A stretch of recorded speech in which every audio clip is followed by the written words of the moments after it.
Assalamualaikum warahmatullahi taala wabarakatuh.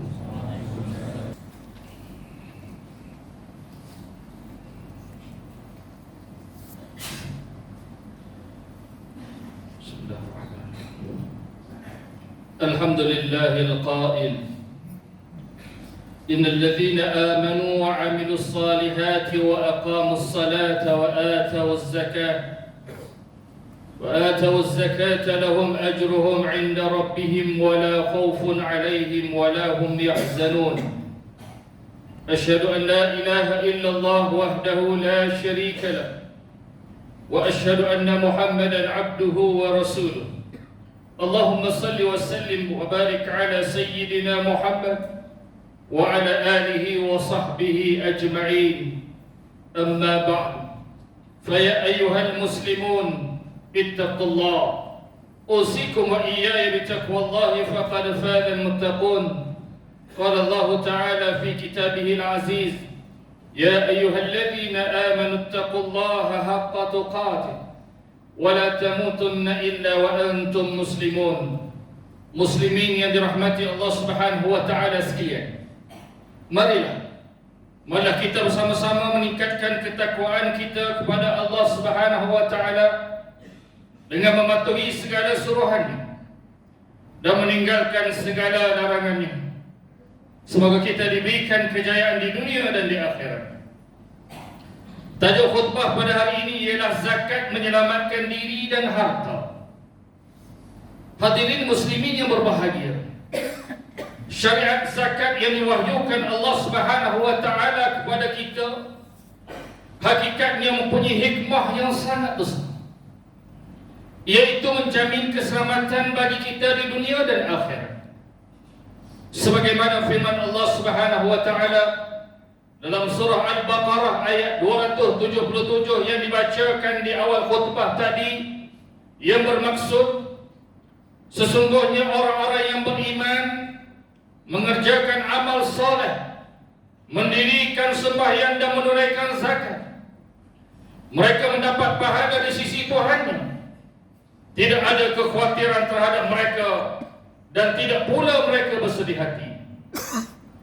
Inilah yang akan diperolehi bagi mereka yang menunaikan zakat, yaitu rasa selamat dan dijauhkan daripada rasa bimbang atas kehidupan di dunia dan juga di akhirat. Muslimin yang dirahmati Allah Subhanahu wa taala sekalian, selalunya orang yang berharta akan sentiasa memikirkan agar harta kekayaannya selamat. Memang sesuatu yang logik. Setelah penat mencari kekayaan, sudah pastilah kita sangat sayang kepadanya dan mahu agar ia selamat. Sudah pasti kita tidak mahu harta itu dicuri atau dirampas. Kita juga tidak mahu ia musnah terbakar, dihanyutkan banjir dan hilang di telan bumi kerana tsunami atau tanah runtuh. Kita juga tidak reda harta itu binasa akibat ditipu oleh skema sehingga mengalami keribuan puluhan, malahan ratusan ribu ringgit. Dalam hal inilah Islam telah memberikan jalan keluarnya sejak sekian lama menerusi ibadah zakat. Ini kerana berpandukan beberapa hadis Nabi Muhammad sallallahu alaihi wasallam jelas sekali bahawa ibadah sedekah dan zakat adalah ibarat pagar halimunan yang sangat ampuh untuk menyelamatkan kekayaan kita daripada binasa atau dibinasakan. Hadis daripada Abdullah bin Mas'ud radhiyallahu anhu bahawa Nabi sallallahu alaihi wasallam bersabda, "Hassinu amwalakum bizakat." Lindungilah harta kamu dengan zakat. Riwayat Tabrani. Inilah janji Nabi sallallahu alaihi wasallam kepada mereka yang menunaikan zakat, iaitu dipelihara Allah Subhanahu wa taala hartanya daripada kebinasaan. Muslimin sekalian, mutakhir ini juga Ramai orang merasa sangat bimbang dengan kehidupan disebabkan ekonomi dunia tidak stabil. Terdapat kes orang-orang kaya dan masyhur menjadi miskin hingga akhirnya menjadi asnaf zakat. Malah kerana tidak mampu lagi menjalani kehidupan yang mewah, berlakulah pergaduhan suami isteri yang akhirnya membawa kepada perceraian. Selaku manusia, kita memang tidak dapat melawan qada dan qadar Allah Subhanahu wa taala. Namun jangan kita lupa bahawa ada satu ibadah yang mampu menolak musibah daripada menimpa kita. Nabi Muhammad sallallahu alaihi wasallam menyatakan bahawa ibadah sedekah termasuk zakat hakikatnya mampu mengelakkan musibah atau bala bencana daripada menimpa kita. Sebagaimana hadis daripada Amr bin Auf radhiyallahu anhu bahawa Rasulullah sallallahu alaihi wasallam bersabda, "Inna sadaqatal mar'il muslim tazidu fil umr wa tamna'u mitatas su'." Sesungguhnya sedekah, yakni termasuk zakat seseorang muslim itu memanjangkan umur dan mencegah dari mati dalam keadaan buruk. Riwayat Tabrani. Muslim yang dirahmati Allah Subhanahu wa taala, ketahuilah bahawa syaitan dan nafsu jahat amat membenci sifat pemurah, sehingga ia sentiasa berusaha mengajak kita agar selalu merasa was-was untuk memberi sedekah dan menunaikan zakat.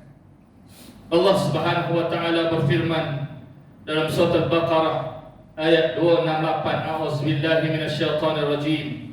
Asy-syaitanu ya'idukumul faqra wa ya'murukum bil fahsya. Ia bermaksud syaitan itu menjanjikan, yakni menakut-nakutkan kamu dengan kemiskinan dan kepapaan, yakni jika kamu bersedekah atau berzakat, dan ia menyuruh kamu melakukan perbuatan yang keji, yakni bersifat bakhil kedekut. Sebenarnya, sedap atau tidak, sifat kedekut yang melekat kuat di hati itu yang menahan seseorang itu daripada memberi sedekah dan berzakat. Hakikatnya tanpa sedar menjadi pemangkin kepada kebinasaan hartanya sendiri. Seperti mana diingatkan oleh Abu Hurairah radhiyallahu anhu bahawa Nabi sallallahu alaihi wasallam bersabda, "Ma min yawmin yusbihu al-'ibadu fihi illa malakan yanzilani fayaqulu ahaduhuma." Tidak ada hari yang mana para hamba itu berpanggilan padanya melainkan terdapat dua malaikat yang turun, lalu salah satu daripada mereka berkata, "Allahumma ati munfiqan khalafa." Beri ya Allah, berikanlah ganti kepada orang yang melakukan infak, yang sedekah. Wa yaqulul akharun, Allahumma ati mumsikan talafa. Manakala malaikat kedua berkata, "Ya Allah, berikanlah kebinasaan kepada orang yang menahan hartanya daripada sedekah." Hadis riwayat Bukhari dan Muslim. Ingatlah syaitan dan nafsu bakhil akan sentiasa berusaha menghasut kita agar merasa bimbang. Jika mahu bersedekah dan berzakat, maka kita akan menjadi miskin. Padahal hakikat yang sebenarnya, jika anak Adam itu bersedekah dan berzakat, maka itulah punca yang akan menyebabkan dia menjadi kaya. Maka menahan diri daripada memberi sedekah atau zakat hakikatnya akan membuka pintu dan jendela kepada kerosakan harta. Semakin ditahan, semakin luas punca kerosakannya. Seperti mana rosaknya kekayaan Qarun dan juga dirinya yang bakhil pada zaman Nabi Musa alaihissalam dulu. Hadirin yang dirahmati Allah, hakikatnya menjadi seorang yang pemurah adalah suatu kebaikan yang perlu diusahakan, yang perlu disemai dan dibaca setiap hari. Sifat pemurah ini hakikatnya adalah sifat para nabi dan para sahabat alaihi wassalatu wassalam. Oleh itu, dalam usaha menyemai budaya memberi dan berzakat inilah Majlis Agama Islam Selangor MAIS dan anak-anak syarikatnya seperti Lembaga Zakat Selangor LZS, Perbadanan Wakaf Selangor PWS dan Yayasan Islam Darul Ihsan YD terus konsisten menyeru kepada umat Islam agar tidak khawatir memberikan zakat, berwakaf dan bersedekah demi manfaat seluruh umat Islam, khususnya di negeri ini. Ingatlah, berzakat, berwakaf dan bersedekah itu adalah jambatan ke syurga. Ia adalah proses melestarikan harta di dunia demi kesinambungan di akhirat. Orang yang enggan berzakat, orang yang enggan berwakaf, orang yang enggan bersedekah semasa hidupnya akan menyesal di saat kematiannya menjelma. Ingatlah firman Allah dalam surah Al-Munafiqun ayat ke-10. A'udzubillahi minasyaitonir rajim. Wa anfiqu mimma razaqnakum min qabli an ya'tiya ahadakumul maut fayaqulu rabbi laula akhartani ila ajalin qarib fa asaddaqa wa akum minas salihin. Yang bermaksud, dan belanjakanlah, yakni dermakanlah sebahagian dari rezeki yang kami berikan kepada kamu sebelum seseorang dari kamu sampai ajal maut kepadanya. Kalau tidak, maka dia pada saat itu akan menyeru dengan katanya, wahai Tuhanku, alangkah baiknya kalau engkau lambatkan kedatangan ajal matiku ke suatu masa yang sedikit sahaja lagi, supaya aku dapat bersedekah dan dapat pula aku menjadi dari orang-orang yang saleh. Kaum muslimin yang dirahmati Allah Subhanahu wa taala, mengakhiri khutbah kali ini berikut adalah beberapa perkara yang boleh dijadikan pedoman. Pertama, umat Islam hendaklah yakin dan percaya bahawa harta adalah milik Allah Subhanahu wa taala, dan bila-bila masa Allah Subhanahu wa taala akan menarik balik nikmat yang diberikan sekiranya tidak dizakatkan, diwakafkan dan disedekahkan.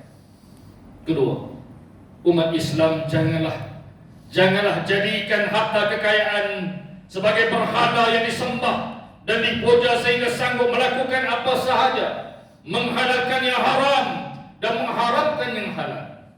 Ketiga, ingatlah bahawa syaitan laknatullahi alaihim ajma'in dan nafsu itu sentiasa menghasut anak-anak Adam, yakni kita manusia, agar menjadi kedekut dan bakhil dan menganggap bahawa harta itu boleh mengekalkan hidup di dunia. Keempat, umat Islam hendaklah melaksanakan ibadah zakat melalui Lembaga Zakat Selangor dengan mengunjungi kaunter-kaunter terdekat. A'udzubillahi minasyaitonir rajim. Khudh min amwalihim sadaqatan tutahhiruhum wa tuzakkihim biha wa salli 'alaihim inna salataka sakanun lahum wallahu sami'un 'alim. Ambillah yakni sebahagian dari harta mereka menjadi sedekah, yakni zakat, supaya dengannya engkau membersihkan mereka yakni dari dosa dan mensucikan mereka yakni dari akhlak yang buruk. Dan doakanlah untuk mereka, kerana sesungguhnya doamu itu menjadi ketenteraman bagi mereka. Dan ingatlah, Allah Maha mendengar lagi Maha mengetahui. At-Taubah ayat 103. Barakallahu li wa lakum bil Qur'anil azim wa nafa'ani wa iyyakum bima fihi minal ayati was zikril hakim wa taqabbala minni wa minkum tilawatahu innahu huwas sami'un 'alim. أقول قولي هذا وأستغفر الله العظيم لي ولكم ولسائر المسلمين والمسلمات فاستغفروه إنه هو الغفور الرحيم.